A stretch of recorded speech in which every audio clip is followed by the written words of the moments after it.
Yang pertama adalah kita membangun husnudzon dulu, tapi setelah itu harus ada ketegasan. Ada loh ya, tapi tidak tahu seperti apa, saya tidak ngerti bentuknya kayak apa. Memang kalau seandainya ada nunjukkan videonya orangnya kayak apa, modelnya kan bisa kebaca. Ya gini, ada sebagian orang awam itu menganggap sebuah kebaikan cuman karena tidak pakai ilmu, itu adalah sebuah kesalahan. Orang awam menulis Bismillahirrahmanirrahim nama Allah di pahanya binatang, dia maksudnya pengen, atau membuat, mohon maaf, tato misalnya nama Allah ada di dadanya dan sebagainya. Itu semula mungkin karena niat baiknya ingin fanatik dengan Islam itu, tapi telah salah karena tidak punya ilmu, bisa jadi begitu. Kita tahu konteksnya seperti apa itu kok. Apa tadi gimana? Baca surat apa? Baca surat terus yang bisa dikasih homer itu. Ya. Apakah dia maksudnya pengen ngajak orang mungkin biar kenal agama, tapi dia kelas mabuk, jadi orang-orang mabuk pengen diuji? Mungkin niatnya benar, tapi tetap itu adalah caranya salah. Sebab bagaimana minuman keras dibagikan? Itu kalau kita tidak tahu seperti apa cerita sesungguhnya. Kemudian jika memang tidak ada niat baik, kalau ada niat baik tapi caranya salah, kita benahi. Berarti dia sebetulnya, orang-orang itu mungkin potensi untuk mengajak kepada kebaikan. Cuman caranya pakai ilmu, jangan dikasih minuman. Mungkin pemabuk diuji suruh menghafal wadduha, setelah itu dikasih hadiah, mungkin apa? Sesuatu yang ada hubungannya dengan agama. Makan pun boleh, setelah itu sambil dengar ceramah di resto tersebut, boleh saja. Di kalangan pemabuk, ayo siapa yang bisa hafal wadduha dapat hadiah voucher 100.000 plus makan, tapi harus bertahan makan, tidak boleh langsung pergi. Dengar ceramah boleh, mungkin bisa jadi orang-orang itu tujuannya untuk ini, saya tidak tahu sesungguhnya, mohon maaf, kita nggak ngerti ya, modelnya kayak apa. Bisa jadi maksudnya pengen mengajak pada agama tapi caranya salah. Tinggal kalau memang dia orang yang punya kecemburuan untuk dakwah tapi nggak punya ilmu, tinggal dikasih ilmu. Bisa saja pemabuk yang banyak dikumpulin, setelah itu ada lomba siapa yang bisa membaca surat wadduha atau ad-duha ya tadi, surat apa dan sebagainya, yang bisa, ayo dapat hadiah, atau dapat makanan, atau dapat buku, atau dapat ini, tapi jangan khomer dong. Ini yang pertama, mungkin kalau orang niatnya baik, kemudian salah caranya, harus kita anggap, kalau kita katakan caranya salah, harus dibenahi. Tapi jika yang satu lagi bukan tujuan baik, hanya untuk main-main, itu adalah main-main agama. Main-main tentang manusia saja nggak boleh. Mencaci orang nggak boleh. Ini agama. Oh, dosa besar di dalam Islam. Ini kejahatan. Menyakiti kaum muslimin semuanya. Nggak boleh. Itu merendahkan agama. Dalam beragama kita nggak boleh saling mencaci maki lalu sesuatu yang ada hubungannya dengan syiar agama nggak boleh. Muqaddasat atau seperti itu.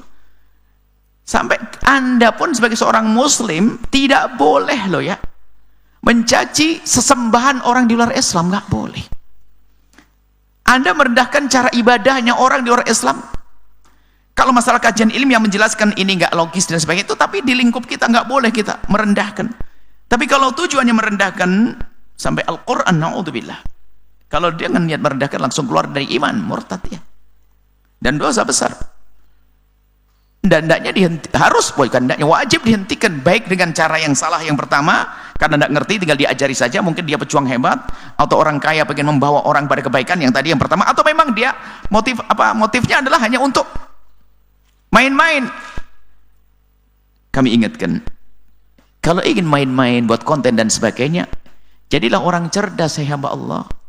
Kalau Anda main-main membuat konten dalam video Anda misalnya, yang cerdas, jangan nyakiti suku, jangan nyakiti agama, jangan nyakiti manusia. Kalau ingin menghibur yang baik, jangan merusak akhlak, itu cerdas baru.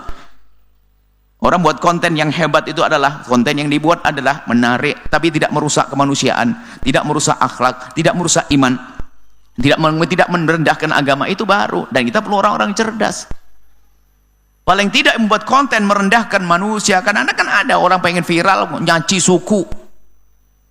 Ya karena memang derajatnya, cara berpikirnya seperti itu.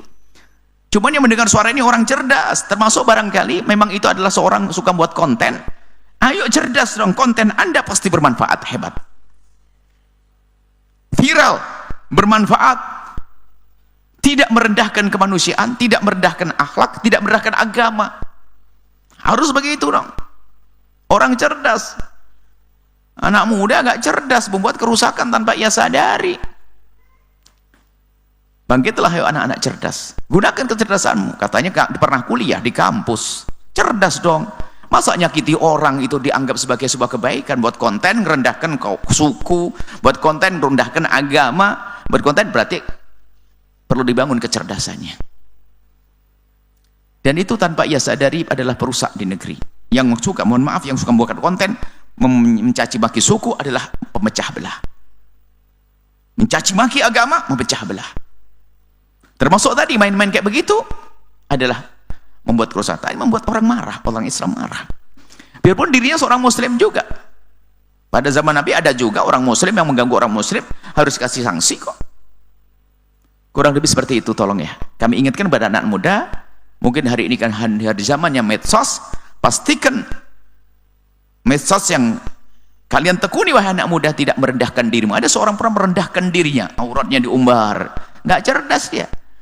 Nggak tahu kalau dia telah direndahkan. Setiap pria hanya melihat kemolekan tubuhnya saja dan direndahkan, bukan disanjung. Disebut cantik tapi direndahkan tanpa menghargai.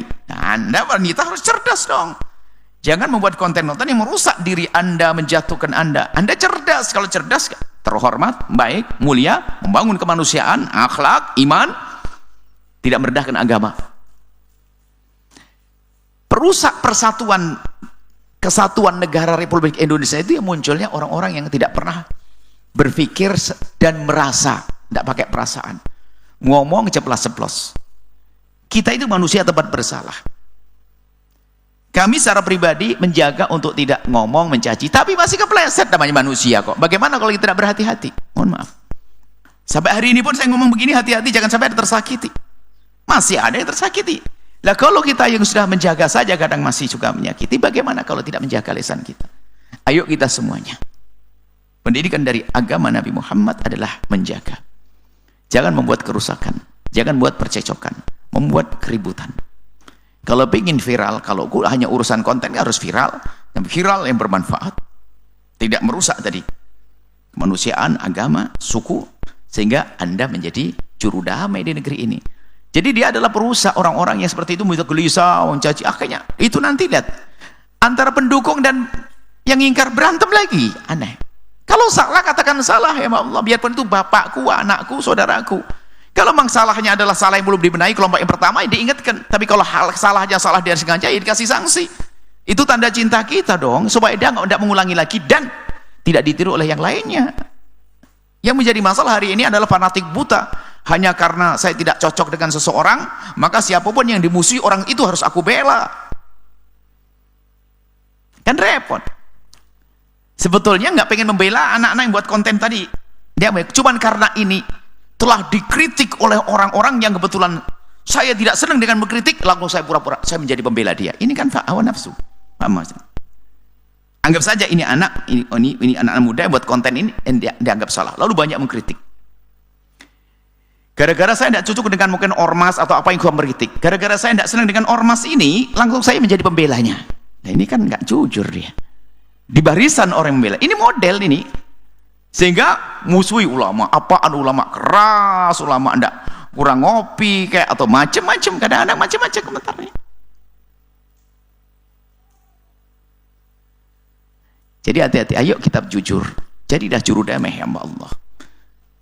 Jadi ya juru damai, lesan Anda yang indah. Jangan bikin kerusakan antara agama dengan agama. Mengadu domba antara agama juga nggak boleh, antar suku. Itu saja insyaallah. Semoga Allah menjaga kita semuanya damai dan jadi juru damai dunia hingga akhirat. Allah alam bissawab. Syukran jazilan kami haturkan kepada guru kita tercinta Buya Yahya atas jawabannya. Baik Buya, nampaknya telah masuk seorang penelpon. Mari kita sapa terlebih dahulu. Assalamualaikum. Waalaikumsalam warahmatullahi wabarakatuh. Mari berselawat terlebih Izin dahulu Ibu. bertanya, Bunda. Mari izin kita bertanya, berselawat Bu, terlebih ya. dahulu Ibu. Silakan. Ya. Assalamualaikum warahmatullahi wabarakatuh. Allahumma salli ala sayyidina Muhammad wa ala ali sayyidina Muhammad. Baik, dengan Ibu siapa dari mana? Dari hamba Allah dari Kuningan. Baik Ibu, silahkan bisa bertanya kepada guru kita tercinta Buya Yahya. Ya, terima kasih. Nah, tadi diterangkan tentang hukuman bagi orang yang melakukan zina muhsan, yaitu orang yang pernah menikah. Nah, apakah termasuk bagi orang yang sudah tidak punya pasangan? Apakah itu ditinggal cerai atau pasangannya meninggal? Nah, itu berlaku tidak bagi orang yang sudah tidak memiliki pasangan? Itu aja, terima kasih atas jawabannya. Assalamualaikum warahmatullahi wabarakatuh. Waalaikumsalam, Masya Allah. Biarpun masih perawan yang bukan muhsan adalah kehinaan. Artinya tidak perlu kita menawar bagaimana itu kan muhson. Sekarang sudah janda, apakah tidak muhson? Kalau seandainya dikatakan tidak muhson, tentu tidak harus berzina. Na'udzubillah. Insya Allah. Ini pertanyaan yang bagus maksudnya. Jadi, biarpun tidak muhson terus mau zina, kan enggak juga. Muhson tidak muhson, zina adalah hina. Adapun dari pertanyaan jawabannya pendek banget bahwasanya iya muhson asalkan orang pernah merasakan halal adalah muhson, selesai. Cuman adalah kita tidak pengen dipahami orang dengan sesuatu yang salah menjadi contohnya. Apakah bagaimana hukumnya zina di masjid? Hukum zina di masjid nggak boleh. Orang langsung paham di luar masjid jadi boleh kayak gitu kan. Jadi kalau ini bisa salah ya. Jadi kita biarpun bukan muhsan, seandainya ada yang menghukumi bukan muhsan tetap dosa zina. Nah itu. Jadi harus itu. Memang betul para ulama mengatakan yang penting pernah punya halal maka setelah itu disebut sebagai muhsan. Yang tidak muhsan pun serem dosa hina. Jangan sampai setelah ini perawan-perawan, oh saya belum punya pasangan, bebas. Oh enggak, dia zina. Hanya gelar muhsan itu adalah diberikan karena memang dia sudah tahu yang halal, artinya kenapa tidak mencari lagi yang halal? Kenapa harus dengan yang haram? Kurang lebih seperti itu. Semoga Allah menjaga kita dari zina. Baik muhsan, tidak muhsan, hati-hati. Bukan kan saya belum nikah, kan bukan muhsan, enggak sampai dibunuh. Tapi hina ya Allah. Rendah.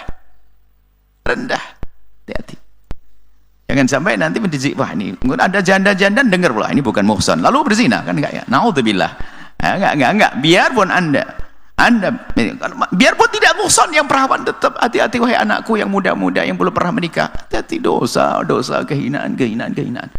Semoga Allah mudahkan kita untuk yang halal. Dijauhkan dari yang haram. Yang pernah melakukan dosa seperti zina diampuni dan tobat.